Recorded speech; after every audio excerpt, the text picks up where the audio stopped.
Hello viewers, আসসালামু আলাইকুম। আশা করি আপনারা সবাই ভালো আছেন। তো পুরো ভিডিও জুড়ে রয়েছে আমি মোহাম্মদ কাউসার মিয়া, আর আপনারা দেখছেন কাউসার 24। নতুন হলে অবশ্যই সাবস্ক্রাইব করবেন। ইউটিউবে আপনারা যারা ফেস না দেখিয়ে কার্টুন ভিডিও অ্যানিমেশন করে উপস্থাপন করতে চান, আজকের ভিডিও তাদেরই জন্য। আপনারা যারা আমার মতো করে কার্টুন অ্যানিমেশন তৈরি সহ বিভিন্ন ধরনের short film, funny video, Islamic cartoon animation তৈরি করতে চান, তারা অবশ্যই সম্পূর্ণ টিউটোরিয়াল দেখবেন। যেহেতু এই কার্টুন অ্যাপসটির সম্পূর্ণ খুঁটিনাটি সম্পর্কে ধারাবাহিকভাবে আপনাদের কাছে তুলে ধরব এবং এটি কিভাবে ফ্রিতে ব্যবহার করবেন তাও দেখিয়ে দেব।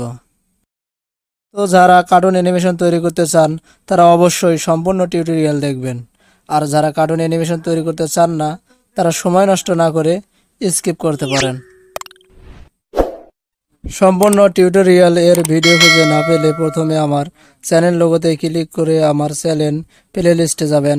সেখানে পেয়ে যাবেন পটাগন টিউটোরিয়াল। তো সেখান থেকে আপনারা দেখে নিতে পারেন। তো আমরা কার্টুন অ্যানিমেশন তৈরি করার জন্য যে সফটওয়্যারটি ব্যবহার করব সেটি হলো পটাগন। প্লে স্টোরে এসে সার্চ বারে লিখবেন পটাগন স্টোরি। তো পটাগন স্টোরি দিয়ে সার্চ করলে আপনারা এই অ্যাপসটি পেয়ে যাবেন। এই অ্যাপসটি আপনারা ইনস্টল করে ওপেন করে নেবেন। যেহেতু আমার ইনস্টল করা আছে তাই আমি ওপেন করছি।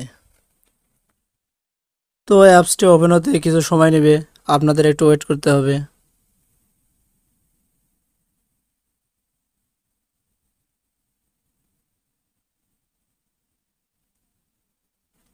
অ্যাপসটি ওপেন হওয়ার পর আপনাকে এরকম একটি ইন্টারফেস দেখাবে। যেহেতু আমি ভিডিও তৈরি করেছিলাম তাই আমাকে এরকম দেখাচ্ছে।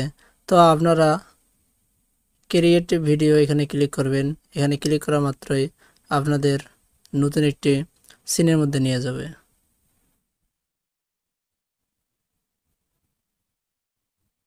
ক্রিয়েট ভিডিওতে ক্লিক করার পর অ্যাপস থেকে অলরেডি আপনাকে একটি সিন দিয়ে দেবে। দেখুন আমার এখানে একটি সিন দেখাচ্ছে। তো এটা চেঞ্জ করার জন্য আপনারা এখানে ক্লিক করবেন। এখানে ক্লিক করলে অসংখ্য সিন পেয়ে যাবেন। সেখান থেকে আপনারা আপনাদের পছন্দ অনুযায়ী সিন ব্যবহার করতে পারবেন। আর এখানে দেখছেন ক্যারেক্টার। তো এখানে ক্লিক করার পর আপনি যে কোনো ক্যারেক্টার ব্যবহার করতে পারেন।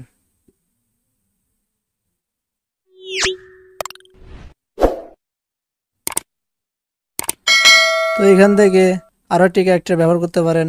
আবার এখান থেকে আপনারা সিন দিতে পারেন। আবার এখান থেকে আপনারা ডায়লগ, আপনাদের যে ডায়লগ সে ডায়লগটি লিখে দিতে পারেন। তো ডায়লগে ক্লিক করার পর আপনাকে ক্যারেক্টার বাছাই করতে হবে। তো এটা যেহেতু আমি এটা দিয়েছিলাম, তো এটা তো একের পর এক আপনারা ডায়লগ বলতেও পারবেন, লিখতেও পারবেন। এখানে দেখছেন মাইক্রো অপশন, এখানে ক্লিক করে আপনারা ভয়েস রেকর্ড করতে পারেন।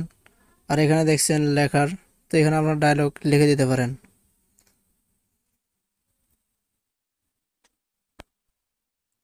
এখানে দেখতে পাচ্ছেন ন্যাচারাল অপশন। তো এখান থেকে আপনারা নিজের ইচ্ছা মতো ক্যারেক্টারকে মুভ করাতে পারবেন।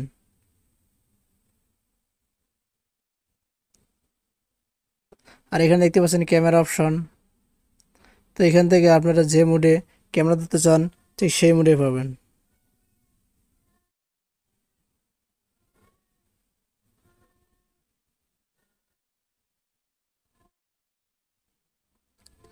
আর এই জায়গায় দেখছেন বেলের মতো একটা অপশন।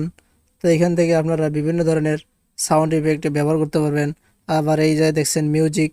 তো এখান থেকে আপনারা ব্যাকগ্রাউন্ড মিউজিক ব্যবহার করতে পারবেন। আর এখানে দেখছেন, তো এখানে আপনারা টেক্সট লিখতে পারবেন।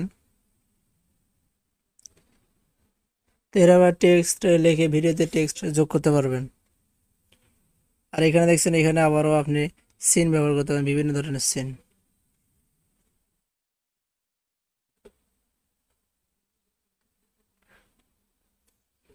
তো এখান থেকে আমি দুটোই ক্যারেক্টার যোগ করছি।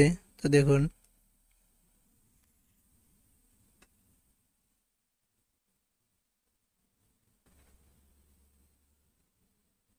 তো এখানে দেখুন দুটি ক্যারেক্টার যোগ হয়েছে। ক্যারেক্টারে ক্লিক করা মাত্র আপনি দুটি অপশন পেয়ে যাবেন। একটা হলো কনস্টেবল, একটা হলো অফিসার। এখানে আপনি যাকে দিয়ে কথা বলাতে চান তো সেটা দেবেন। আমি যখন কনস্টেবল দিলাম তখন এই কথা বলবে। আবার এখানে যদি আমি যদি দিই অফিসার, তাহলে এখানে অফিসার কথা বলবে। তো আজকে এতটুকুই। তো পরের ভিডিওতে দেখাবো কিভাবে আপনি একটি ক্যারেক্টার কাস্টমাইজ করবেন। ভিডিওটি ভালো লাগলে অবশ্যই একটি লাইক দিবেন। পরবর্তী ভিডিও দেখার জন্য অবশ্যই সাবস্ক্রাইব করবেন। তো আজকে এ পর্যন্তই, সবাই ভালো